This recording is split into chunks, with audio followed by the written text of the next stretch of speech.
when you are doing a menstrual cycle, you have to bath 2 times and you have to change your pad regularly. I don't think you should ever underestimate, ever, the power of kindness. Especially when no one's being kind to you. When someone's being kind to you, when you're in a famine of kindness, I've got to tell you, it sticks in your head for 20 years. So your act of kindness today will cost you nothing. But to the person on the receiving end, it could be a complete life-saving miracle because of the nightmare they're going through. My name is Hajj Fawzie, like my brother rightly said. I'm an entrepreneur and a philanthropist. What we do is to go across the country, visit the less privileged schools, and then support them in the little way we can. We've been around, and then today we decided to come here. We are here today for the girls. I know the males will be disappointed, but don't worry, we'll come back some other time to attend to you. Today we are going to give you sanitary pads. But before we do that, I would like to educate you a bit about menstrual hygiene. Menstrual hygiene is the art of keeping yourself clean, as for the girls. Yeah. During your menstrual cycle, menstruation. At least after every 8 hours. So that it won't keep And it won't attract the germs or any disease. Yes, please clap for them. For a while before you take your bath, so that when you sweat, there's no smell and all that. Make sure you shave your armpits regularly so that you don't grow grass cutters there. Have you heard me? And then how to dispose them off. Most of us know how to use a sanitary pad, but when we take it off, how to dispose it off is also another problem because it has to be done very, very properly. My sister here is a lawyer. I want her to talk to you about being self-confident because this is where it starts from. Just try to express yourself to the understanding of whoever you are communicating with. It's not about using big words or being scared of making a mistake, okay? Good afternoon, ladies and gentlemen. My name is Salima, and so we are here today to talk to you about menstrual hygiene.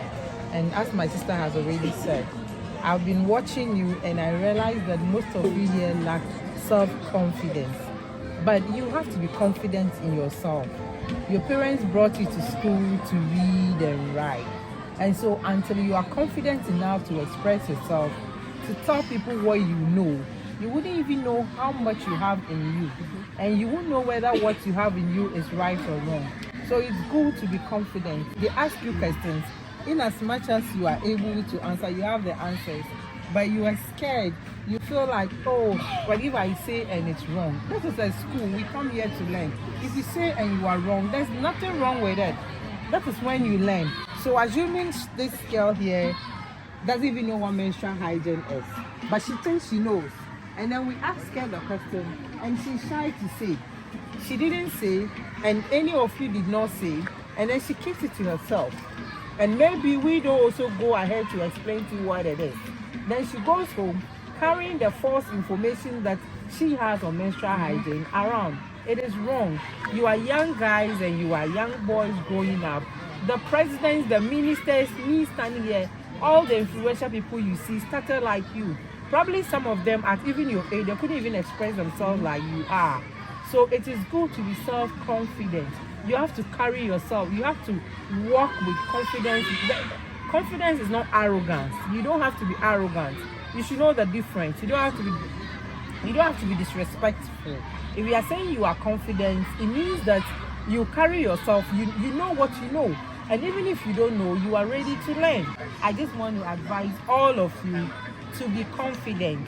All right. So now we're about to bring your sanitary pads to you. But before then, I want to share a few words of wisdom with you. Okay? We are young. We are growing up. We are in school because we want to become someone in the future, right? Why are we in school? My dear, why are you in school? The lady looking at me, I don't know your name, but you know I'm talking to you. Why? What do you want to be in future? What? A lawyer. And you're speaking like that. When you go, have you been to the courtroom before? No. Oh my God. If you go to the courtroom and talk like, my name is Frida, you will lose your cases, my dear. You have to be loud. You have to be heard. You have to be bold. You have to be confident and you have to be eloquent, okay? So please, listen to your teachers. take your studies seriously. Being in school is not all about reading and writing. You have to pass through the school and let the school pass through you. Pick some lessons from the school.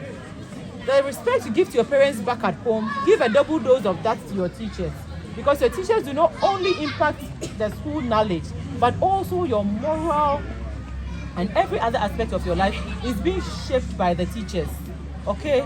So just as you respect your teachers, your parents back home, you have to accord the same respect to your teachers. Okay? If there's something you do not understand, you speak to them after class, they will explain to you. So please, at this age, most of you have attained your adolescent stages. You have to be extra careful. Premarital sex will lead you to teenage pregnancy. Teenage pregnancy will cause you to drop out of school, and then you become a burden to the society. Once you drop out of school, most of you will not be able to continue because one, you are scared that when you go to school, they will laugh at you. Or maybe sometimes by the time you have the baby and then take care of the baby to a certain age, you can't even go back to school again. You lose interest. So please, put that aside. The boys will be there when you are out of school. The better ones would come. Oh. Do you believe that? You don't want to be Oga wife.